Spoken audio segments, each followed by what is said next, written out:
India voice, आपकी सोच, आपकी आवाज। नमस्कार, स्वागत है आप सभी का झारखंड की खबरों में। मैं आपके साथ निकिता कश्यप। बुलेटिन की शुरुआत करते हैं। लंदन में झारखंड के 25 वर्ष पूरे होने के उपलक्ष्य में झारखंड एट 25 कार्यक्रम का आयोजन किया गया और जिसमें कि आपको बताते चले कि मुख्यमंत्री हेमंत सोरेन के नेतृत्व में आयोजित इस कार्यक्रम में मारंग गोमके ओवररिज स्कॉलरशिप योजना के तहत भी यूनाइटेड किंगडम की विभिन्न यूनिवर्सिटीज में अध्ययनरत छात्र और चैमनिंग मरांग गोम के स्कॉलर्स उच्च शिक्षा के बाद अब यूके में कार्यरत युवा शिक्षाविद, शोधकर्ता, उद्यमी एवं झारखंड से जुड़े विभिन्न क्षेत्रों के लगभग 150 प्रतिनिधियों ने भाग लिया है। और जहां भारत ने संभवतः यह पहली बार ऐसा अवसर है जब किसी राज्य ने विदेश में अपने छात्रों, प्रवासी और उद्यमियों के लिए एक ऐसा कार्यक्रम आयोजित किया हो। जहां आपको बताते चलें कि मुख्यमंत्री ने अपने संबोधन में यह भी कहा कि यह आयोजन झारखंड की 25 वर्षों की उपलब्धियों के साथ साथ अनंत संभावनाओं की ओर अग्रसर भविष्य की भी कहानी कहता है। और जहां विकास प्रकृति के साथ संतुलन की नियति है, तो वहीं यात्रा मारंग के गोम के जयपाल सिंह मुंडा और बाबा दिशोम गुरुजी के विचारों से प्रेरित है।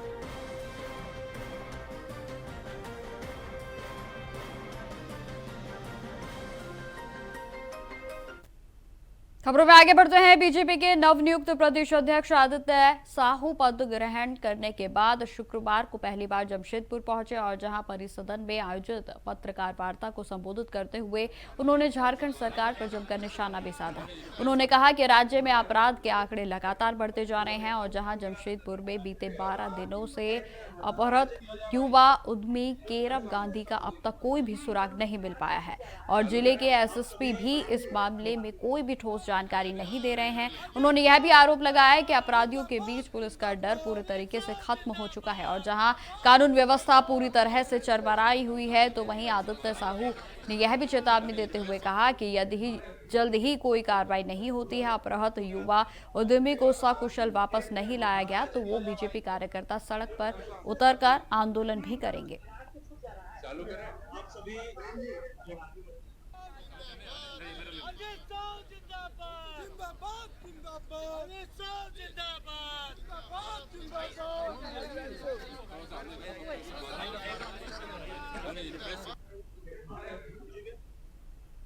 खबरों में आगे बढ़ते हैं। अब खबर सरायकेला जिले से है, जहां मुख्यालय स्थित भगवान बिरसा मुंडा मैदान में शनिवार को 77वें गणतंत्र दिवस समारोह की तैयारियों के लिए फुल ड्रेस रिहर्सल आयोजित की गई। बताते चलें कि अंतिम पुनर्अभ्यास का निरीक्षण उपायुक्त नीतीश कुमार सिंह और पुलिस अधीक्षक मुकेश कुमार लुनायत ने किया है। जहां आपको बताते चले कि उनकी ओर से परेड को सलामी भी उनकी ली गई और जहां निरीक्षण के दौरान उपायुक्त ने सभी संबंधित पदाधिकारियों के समय पर तैयार रहने के लिए निर्देश दिए हैं और यह भी कहा कि राष्ट्रीय पर्व के आयोजन में किसी भी प्रकार की कमी नहीं रहनी चाहिए।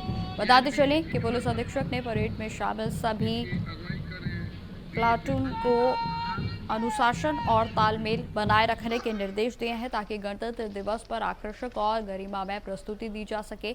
तो वहीं इस वर्ष परेड में कुल 11 प्लाटून भाग लेंगे, जिसमें कि आपको बताते चले कि जिला पुलिस के 2, होमगार्ड का 1, तो वहीं सीआरपीएफ का 1, तो साथ ही साथ महिला पुलिस बल का 1 और एनसीसी का भी 1 जो प्लाटून है वो शामिल है। जिसमें कि आपको बताते चले कि रिहर्सल के दौरान झंडोत्तोलन, तो वहीं राष्ट्रीय गान के साथ साथ मुख्य समारोह में जुड़े सभी कार्यक्रमों का पुनर्अभ्यास किया गया है। जहां उपायुक्त और पुलिस अधीक्षक ने जिले वासियों को गणतंत्र दिवस के अग्रिम शुभकामनाएं भी दी और अधिक से अधिक संख्या में समारोह में शामिल होने की अपील उनकी ओर से की गई है।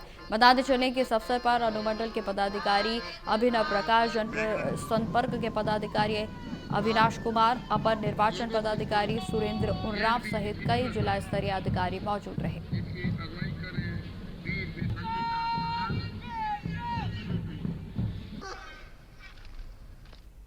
खबरों में आगे बढ़ते हैं। जम्मू कश्मीर के डोडा जिले में हुए दर्दनाक सड़क हादसे में शहीद हुई सेना के जवानों के पार्थिव शरीर शुक्रवार की देर रात रांची लाए गए और जैसे ही शहीद जवानों के पार्थिव शरीर बिरसा मुंडा एयरपोर्ट पहुंचे, वहां मौजूद हर व्यक्ति की आंखें पूरी तरीके से नम हो गईं और जहां पूरा माहौल गमगीन हो गया। तो बताते चलें कि इस दौरान सेना के जवानों, प्रशासनिक अधिकारियों और जनप्रतिनिधियों ने शहीदों को अंतिम सलामी दी। बताते चलें कि एयरपोर्ट पर राज्य के वित्त मंत्री राधाकृष्ण किशोर ने शहीद जवानों के पार्थिव शरीर पर श्रद्धा सुमन अर्पित कर उन्हें नमन किया है। तो साथ ही मौके पर सेना के वरिष्ठ अधिकारी, जिला प्रशासन और पुलिस के वरीय पदाधिकारी भी वो मौजूद रहे।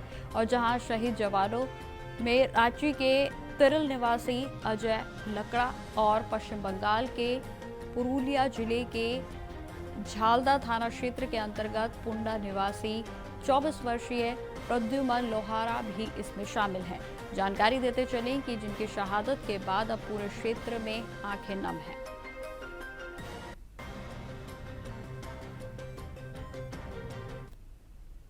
तो जम्मू कश्मीर के डोडा जिले में हुए दर्दनाक सड़क हादसे में रांची के जवान अजय लकड़ा शहीद हो गए हैं और जहां सेना के जवान का पार्थिव शरीर शुक्रवार की देर रात रांची लाया गया और जिसके बाद उनके पैतृक लाबेद में विधि विधान के साथ अंतिम संस्कार किया गया है। देखिए हमारे संवाददाता नौशाद की है। बीते 22 जनवरी को जम्मू कश्मीर में अजय लकड़ा वीर गति को प्राप्त हुए। ड्यूटी के दौरान उनकी गाड़ी खाई में गिर गई थी, जिसके बाद उनका पार्थिव शरीर रांची लाया गया। रांची के इसी स्थान पर उन्हें अंतिम विदाई दी। काफ़ी राजकीय सम्मान के साथ आप देख सकते हैं तस्वीर, सेना के जवान यहाँ पहुँचे हैं और राजकीय सम्मान के साथ उनको विदाई की गई। काफ़ी गरीब परिवार से अजय लकड़ा ने एक नौकरी पाई थी और उनके जाने का गम पूरे गांव को है। सरकार की ओर से स्थानीय विधायक, मंत्री, सारे लोगों ने यहाँ शिरकत की। सरकार की ओर से मंत्री राधा प्रेम किशोर ने भी दिवंगत अजय लकड़ा को श्रद्धांजलि दी। यूँ कहें कि एक देश और इस रांची ने एक लाल को खो दिया। अपने सहयोगी सैयद बिलाल के साथ इंडिया वॉइस, नौशाद।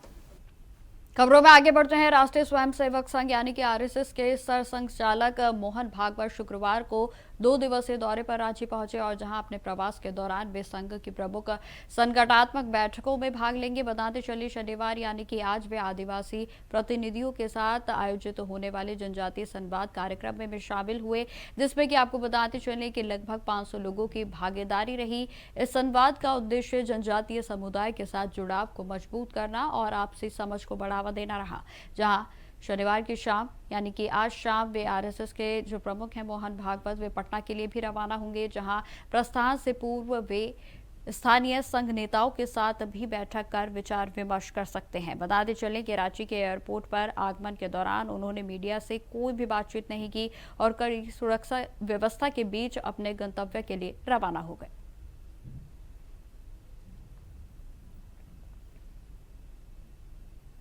खबरें लगातार जारी रहेंगी, फिलहाल रुकते छोटे से ब्रेक के लिए। तो ब्रेक के बाद एक बार फिर से स्वागत है आप सभी का। बढ़ते हैं खबरों की ओर। यात्री सुरक्षा की गारंटी और अधूरी रेल परियोजनाओं में तेजी के साथ साथ स्टेशनों पर जो भी मूलभूत सुविधाएं हैं उनकी बहाली और नई ट्रेनों की सौगात को लेकर रांची के संसद सदस्यों की मंडल की समिति की बैठक आयोजित की गई और जहां बैठक में 7 दिन राजधानी एक्सप्रेस के परिचालन, रांची से पुरी के लिए स्लीपर के वंदे भारत ट्रेन शुरू करने सहित कई अहम मांगे रखी गई। बताते चलें कि इस बैठक में झारखंड, बंगाल और उड़ीसा के सांसदों और उनके प्रतिनिधियों ने भाग लिया और जहां बैठक दक्षिण पूर्व रेलवे के महाप्रबंधक अनिल कुमार मिश्रा की मौजूदगी में संपन्न हुई है। बैठक के दौरान सांसदों ने एक स्वर में यात्रियों की सुरक्षा, रेलवे लाइन के दोहरीकरण, तो वहीं लंबित परियोजनाओं के शीघ्र ही क्रियान्वयन और स्टेशनों पर बुनियादी सुविधाओं की बहाली को लेकर मांग उठाई। जहां साथ ही रेलवे भूमि से जुड़े अंडरपास, फ्लाईओवर और सड़क संपर्क से संबंधित मुद्दों पर भी प्रमुखता के साथ इस बात को उठाया गया और इस पर दक्षिण पूर्व रेलवे के जीएम अनिल कुमार मिश्रा का कहना है कि सभी सांसदों के सुझाव और मांगों को नोट कर लिया गया है और अनुपालन के लिए मंत्रालय भी भेजा जाएगा, जहां उन्होंने यह भी कहा कि जनप्रतिनिधि इस मंच पर जन समस्याएं रखते हैं और जिन्हें रेलवे पूरी गंभीरता के साथ लेता है।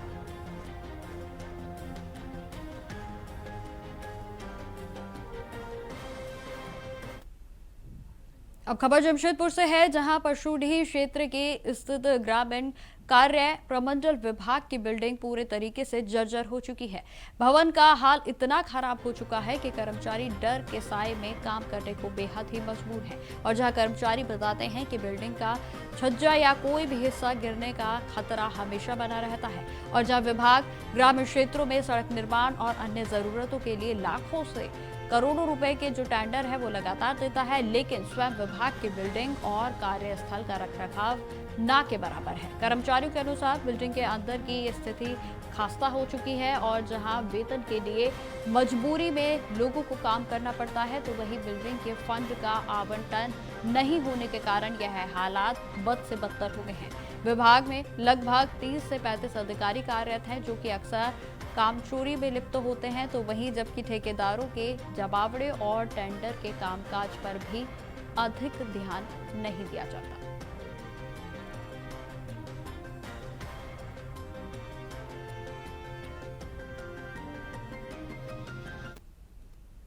खबरों में आगे बढ़ते हैं। खबर जमशेदपुर से ही है, जहां स्वर्ण महासंघ फाउंडेशन के तत्वाधान में आपको बता दें कि यूजीसी की हालिया अधिसूचना को लेकर केंद्र सरकार से पुनर्विचार की मांग की गई है और जहां संगठन ने जारी पत्र में कहा कि किसी भी कानून का उद्देश्य सभी वर्गों के लिए न्याय सुनिश्चित करना होगा और जहां पत्र में प्रारंभिक ड्राफ्ट में ओबीसी वर्ग को शामिल न किए जाने और फर्जी शिकायतों पर दंडात्मक प्रावधान न होने को आपत्तिजनक बताया गया है। संगठन का साफ तौर पर कहना है कि अधिसूचना से शैक्षणिक परिसरों में भय और असंतोष का माहौल लगातार बना हुआ है और जहां महासंघ ने अधिसूचना वापस न लेने पर लोकतांत्रिक तरीके से विरोध करने की चेतावनी भी दी।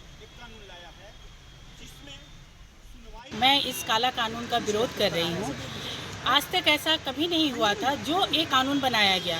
हम लोगों ने तो मोदी सरकार पे बहुत विश्वास करके मोदी जी को जिताए और हमारे बच्चे जो हैं बाहर पढ़ने जाएंगे, हम तो बच्चे को छोड़ देंगे और बच्चे जब बैठते हैं वो ये नहीं सोचते हैं कि ये ओबीसी है, एसटी है, एससी है या स्वर्ण जाति से है। बच्चे तो सब बराबर ही रहते हैं आपस में। जब बच्चे अगर हमारे स्वर्ण जाति के बच्चे अगर ओबीसी को कुछ बोल दिए, वो भाईचारे में बोल दिए और उन पे उसके साथ उसको सजा दी जाएगी और अगर ओबीसी वाले बच्चे कंप्लेन करते हैं कि नहीं ये गलत है, गलत अगर होता है कि झूठा ब्लेम किया गया तो उसको कोई सजा नहीं है, लेकिन स्वर्ण जाति के ऊपर जो भाईचारे में आकर के आपस में बच्चे बोलते हैं, मारपीट करते हैं, भाई की तरह रहते हैं, उस समय उस पर सजा दी जाएगी। तो बहुत गलत कानून है, फिर कैसी समानता। खबर जमशेदपुर से ही है, जहां आपको बता दें कि बीते 12 दिनों से लापता युवक केरव गांधी के मामले ने अब राजनीतिक तूल पकड़ना शुरू कर दिया है, जहां सोमवार को भी बीजेपी के प्रदेश अध्यक्ष आदित्य साहू, पूर्व मुख्यमंत्री रघुवर दास और पूर्व मुख्यमंत्री अर्जुन मुंडा लापता युवक के परिजनों से मिलने उनके आवास पहुंचे थे और इस दौरान बीजेपी के नेताओं ने राज्य सरकार और कानून व्यवस्था को लेकर गंभीर सवाल खड़े किए। आपको बताते चले कि प्रदेश अध्यक्ष आदित्य साहू का कहना है कि झारखंड में कानून व्यवस्था पूरी तरह से चौपट हो चुकी है और जहां आम लोगों की सुरक्षा को लेकर सरकार बिल्कुल भी गंभीर नहीं है। आदित्य साहू ने यह भी कहा कि इस मामले को लेकर 27 जनवरी को वे राज्य के डीजीपी से मुलाकात कर त्वरित कार्रवाई की मांग करेंगे। तो वहीं आपको यह भी बताते चले कि पूर्व मुख्यमंत्री रघुवर दास ने मामले की निष्पक्ष जांच के लिए सीबीआई जांच की मांग की है। उन्होंने कहा कि जब स्थानीय स्तर पर जांच से कोई भी ठोस नतीजा सामने नहीं आ रहा है तो केंद्रीय एजेंसी से जांच कराना जरूरी है ताकि पीड़ित परिवार को न्याय मिल सके। मुलाकात के दौरान बीजेपी के नेताओं ने परिजनों को हर संभव मदद का भरोसा दिलाया और सरकार पर दबाव बनाने की भी बात कही।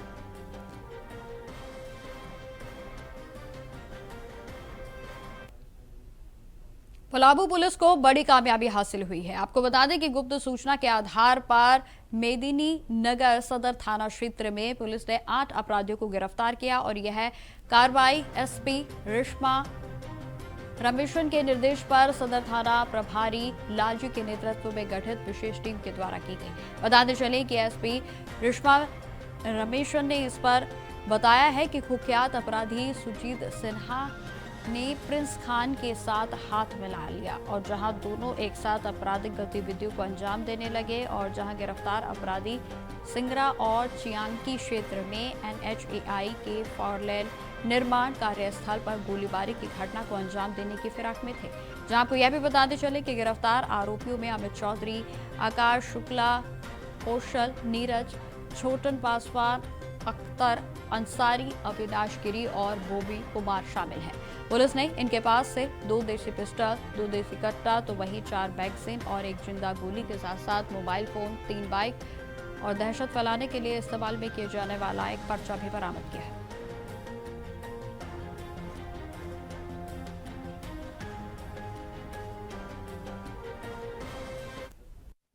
कल जो है गुप्त सूचना मिली थी कि जो NHAI का 4 लेन का काम चल रहा है सिंगरा और चियांकी क्षेत्र में, वहाँ पे कुछ अपराधियों द्वारा जो है रंगदारी वसूलने के उद्देश्य से गोलीबारी की घटना को पारित करने के लिए जो है इकट्ठा हुए हैं।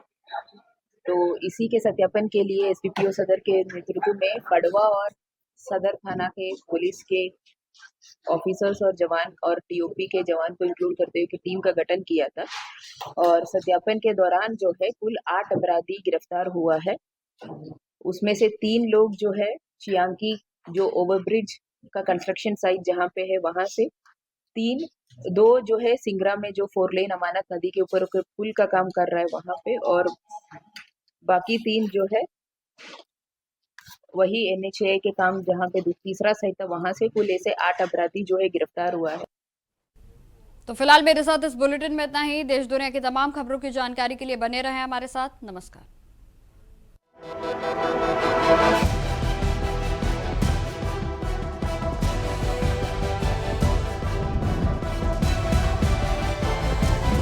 इंडिया वॉइस, आपकी सोच, आपकी आवाज।